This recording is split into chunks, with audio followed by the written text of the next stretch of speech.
LG has been on a bit of a roll recently with its high refresh rate IPS gaming monitors, and the 34GN850 is perhaps its best yet. A quick scan of its spec sheet and this 34-inch screen doesn't immediately leap out as being a game changer, other than having a slightly faster 160Hz refresh rate than its 144Hz rivals. However, under the bonnet it does several crucial things better. The first of these is its response time. Like with many new IPS displays, LG claims this monitor has a 1 millisecond response time, and as ever, this isn't realistic. You only get close to that figure in some very specific colour transitions, and with the display cranked up to its terrible looking faster response time setting that produces massive colour overshoot. However, turn the overdrive down one step and the overshoot all but disappears, leaving you with a great looking image and a level of response time that noticeably outshines most of its competitors. Although I don't have the equipment to test response time exactly, I tested a handful of other new 144Hz 1 millisecond ultrawide displays, and the LG was clearly more responsive than all the rest.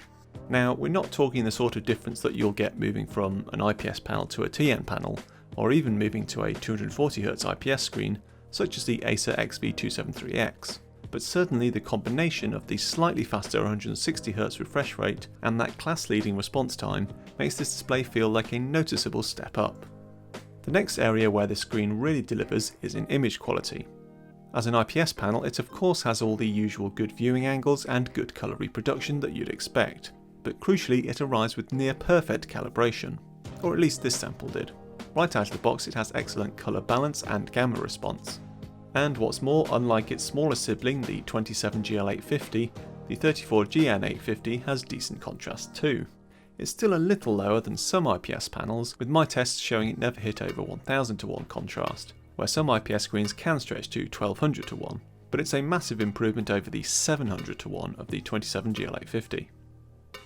There's more too. Like many modern displays, this one has an extended colour gamut and 10-bit colour depth, so it can produce the more vivid colours required for HDR, even though its lack of a multi-zone backlight means it can't produce the more important contrast that's required for HDR.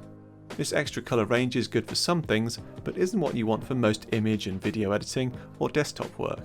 Thankfully then, LG has included an sRGB mode that reduces the colour range. That alone isn't a unique feature, but what LG has done, which is depressingly rare, is ensure that the sRGB mode produces excellent image quality and has adjustable brightness. One thing to note is that image quality does drop a little when the display is overclocked to 160Hz. It's still good enough for most uses, but the difference is there, so you may want to run it at just 144Hz. The final piece of the puzzle is official G-Sync support. By and large, most modern FreeSync displays can work with G-Sync, but there can be some compatibility and performance issues. By having official support, you can be more assured that things will work properly, which they did for me. The upshot is a display that looks fantastic, needs hardly any image setup, and outperforms its direct 34-inch competitors for gaming performance. Perhaps more importantly, for those who already own a 100Hz or 120Hz ultrawide, like the Acer X34P, this display does offer a meaningful, very noticeable upgrade, which I for one wasn't necessarily expecting. All that said, it's not perfect. Like the 27GL850, the stand bizarrely doesn't rotate, which is a real pain on such a big display, though thankfully you do get height and tilt adjustment, or you can attach a monitor arm via the standard VESA mount. Also, all the connectivity just juts straight out the back. It's actually more convenient than having the connections on the bottom, but it looks more messy, it puts more strain on the connections, and it could interfere if you have a wall mount. The selection of connections is fairly average too, with one DisplayPort 1.4 and two HDMI, along with a 2-port USB 3 hub. The power supply is also an external unit, so you'll have to accommodate a power brick. There aren't really any extra features either, such as a headphone stand, and you don't even get speakers.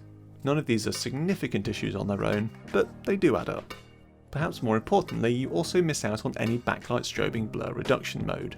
These can be a bit hit and miss, but in most instances they technically do make for the most responsive feel and sharpest looking image in fast moving games. It's at least a bit of a shame to not have the option. Thankfully, the on-screen display is excellent with a responsive mini joystick control and easy to navigate menus with a comprehensive set of options for game settings and image quality. So does all this add up to justifying this display's nearly £1,000 asking price? Well, set against high refresh rate 34-inch screens of the past, yeah it does. Those top-end models were just as expensive and often had only FreeSync or G-Sync support, plus they had noticeably worse gaming performance and lacked the wider colour gamut, if you care about that sort of thing. However, set against modern competitors, it's less clear cut. There are several other displays, such as the Acer XV340CKP and Aiyama GB3461 WQSU, that offer the same core feature set for less than half the price. They definitely aren't as good, but for many they will be good enough. Still, if you want the best, the 34GN850 is the one to get.